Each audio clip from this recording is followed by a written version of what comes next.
In the quiet Australian town of Aberdeen, as dusk settled over the rooftops and the last rays of sunlight faded, a dinner was being prepared.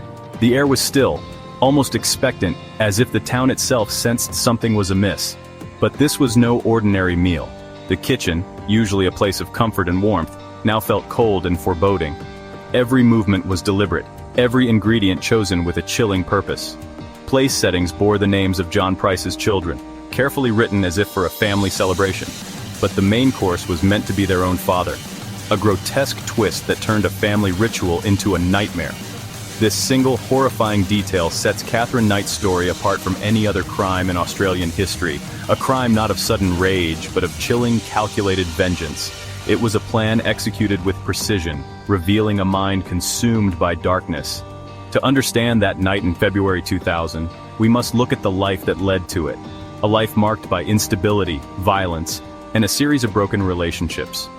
Katherine's world was one of chaos, where love and cruelty often walked hand in hand. Katherine Knight, a skilled abattoir worker, was known for her sharp knives and unmatched efficiency. Her reputation for precision and strength was legendary among her peers, a detail that, in hindsight, would become a grim omen of what was to come. Her colleagues saw only a hard worker, someone who kept to herself and got the job done. They never suspected the darkness that simmered beneath her calm exterior, or the rage that was quietly building inside her. The story of Katherine Knight is a cautionary tale about the hidden horrors that can exist behind closed doors. In the quiet of night, secrets festered, and the line between love and hate blurred beyond recognition. As we peel back the layers of her life and her relationship with John Price, we uncover a tragedy years in the making. Their story is one of passion, betrayal, and a slow descent into madness. It's a story rooted in hardship and unresolved anger, destined to erupt in the most devastating way imaginable.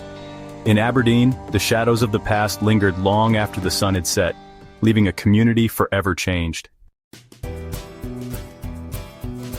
Katherine Mary Knight was born in 1955 in Tenterfield, New South Wales, into a world of poverty and family conflict. Her parents' tumultuous relationship made home a place of chaos, not comfort. Katherine's fiery temper emerged early. Schoolyard fights and a reputation for aggression followed her. In a tough community, her volatility was overlooked, seen as just part of her character. She dreamed of working with meat, and at 15, left school for a job at the local abattoir. There she excelled, mastering the tools of slaughter and finding a sense of control.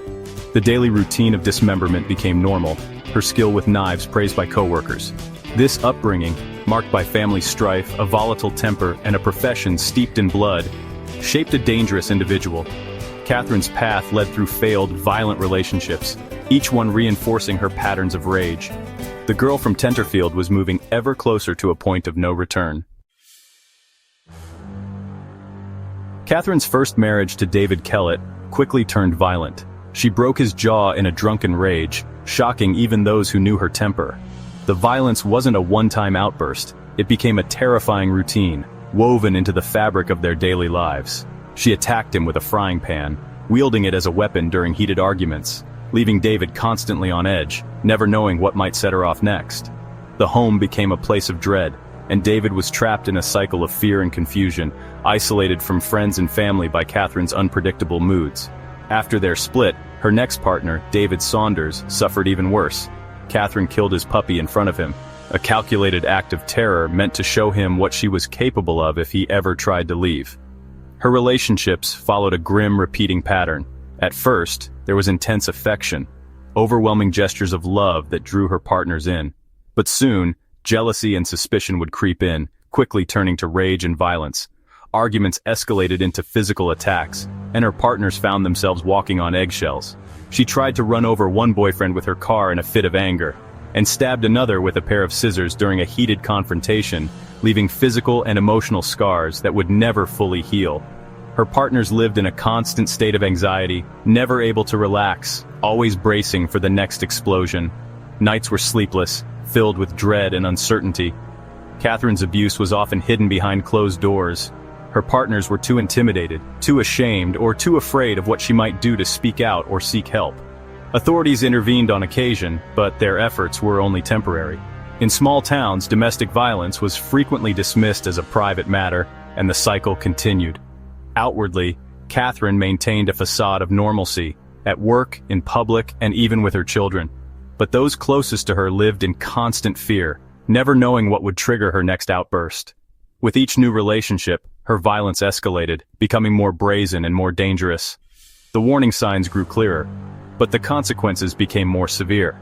The men who loved her lived on the edge, constantly watching for subtle changes in her mood, never knowing when she'd erupt or how far she'd go. For her final partner, John Price, the consequences would be fatal. He saw the warning signs, but like so many before him, he underestimated the danger. The warning signs were there for all to see, but no one could have predicted the true horror that was about to unfold. Katherine Knight's history wasn't just a series of violent acts. It was a blueprint for tragedy, a chilling reminder of how unchecked abuse can spiral into unthinkable horror. John Price was a well-liked miner, respected by his colleagues for his hard work and reliability. He was the kind of man who always lent a hand, never hesitated to share a laugh, and was known for his unwavering loyalty to those he cared about. At home, he was a devoted father, deeply involved in his children's lives, and cherished by his family for his easygoing nature and gentle sense of humor. When he met Katherine Knight, he was captivated by her charm and outgoing personality. She seemed to bring excitement and passion into his life, and John was drawn to her intensity. Their relationship began with laughter and warmth, filled with moments of happiness and hope for a new future together. John believed he had found someone who truly understood him. But soon Katherine's possessiveness and jealousy surfaced. Her affection quickly turned to suspicion and control.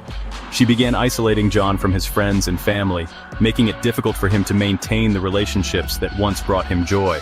Katherine monitored his every move, questioning his actions and whereabouts, leaving John feeling trapped and powerless. The tension at home grew unbearable. Arguments became frequent, and the once loving atmosphere turned cold and hostile. John became withdrawn and anxious, his confidence eroded by constant criticism and fear. The violence escalated. One night, in a fit of rage, Katherine stabbed him in the chest with a pair of scissors, leaving him physically and emotionally scarred. Despite the severity of his injury, John covered for her, hiding the truth from those around him out of shame and fear. He told his co-workers it was a work accident, refusing to admit the real cause, even as his pain grew. Friends noticed the changes in him and warned him to leave. John, in rare moments of honesty, confided his fears, telling them, "If I go missing, she's done me in." Despite his terror, breaking free from Katherine's grip was nearly impossible. Her manipulation was relentless. Eventually, John found the courage to obtain a restraining order, and Katherine was forced to move out, though the threat lingered. For a brief moment, John felt a sense of relief and hope, believing he might finally reclaim his life and peace of mind. But for Katherine, rejection was not an end, it was a challenge. Her anger and obsession only deepened. She began plotting her next move, determined to regain control over John's life, no matter the cost. The cycle of abuse was spiraling toward its tragic and deadly conclusion as darkness closed in around John. John Price's fate was sealed by the woman he once trusted, a victim of love turned lethal.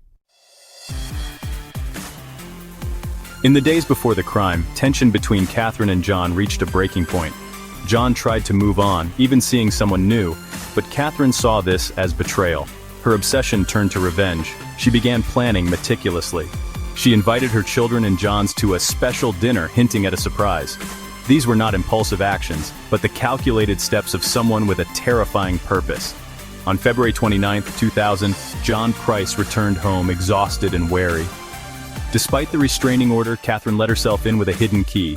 She moved silently through the house, her mind set on violence. As John slept, she approached with a boning knife, her tool of choice. The final act of this tragedy was about to unfold. In the darkness of John Price's bedroom, Katherine Knight struck. She attacked as he slept, stabbing him at least 37 times in a frenzy of rage. The violence was overwhelming. John fought back, but was overpowered. After the murder, Katherine's actions became even more grotesque. Using her abattoir skills, she skinned John's body with chilling precision and hung the skin from a meat hook in the living room. She decapitated him, placing his head in a pot with vegetables as if preparing a stew. Portions of his flesh were cooked and arranged on plates, each labeled with the name of one of John's children. This was her ultimate act of psychological warfare, a feast of vengeance. Katherine then took sleeping pills and lay beside what remained of John. Police found her the next morning, semi-conscious. The crime scene was so disturbing it would haunt investigators forever. Aberdeen would never be the same. The morning after, a colleague found blood at John Price's door and called police. Inside, officers discovered a nightmare. John's skin hanging in the living room, his head in a pot and plates set for his children. The house was a macabre theater of death. Forensic teams meticulously documented the evidence, knives, notes, fingerprints, all pointing to Katherine. She was found dazed in the bedroom, her plan thwarted by the timely arrival of police. The crime scene told the whole story, a calculated, vengeful act. Katherine's history of violence and the restraining order provided clear motive. There was no doubt about her guilt.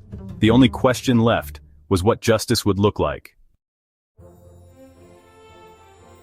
Katherine Knight's trial gripped Australia. The details were so shocking the nation watched in disbelief. Her defense argued mental illness, citing her traumatic past and abusive relationships, hoping for a lesser sentence. But the prosecution showed her as a cold, calculating killer. Her actions were deliberate, her violence premeditated. The restraining order was the final trigger for her deadly rage. Overwhelmed by evidence, Katherine pleaded guilty to murder, sparing the community a harrowing trial. The judge called her crime extreme, cruel, and wicked, noting the careful planning and desecration. The court needed a sentence that matched the horror of her actions. Justice demanded a punishment that would never be forgotten. On November 8, 2001, Katherine Knight was sentenced to life in prison, never to be released, the first Australian woman to receive such a sentence. For John Price's family, it was the only acceptable outcome. Today, Katherine is a quiet inmate at Silverwater Women's Correctional Center, her violent past a stark contrast to her demeanor behind bars.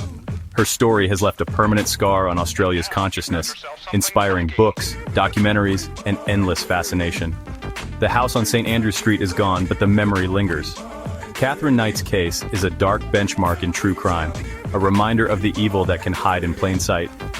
For Aberdeen, the tragedy will never fully fade. If you want more deep dives into unforgettable cases, follow our channel for stories that challenge our understanding of the criminal mind.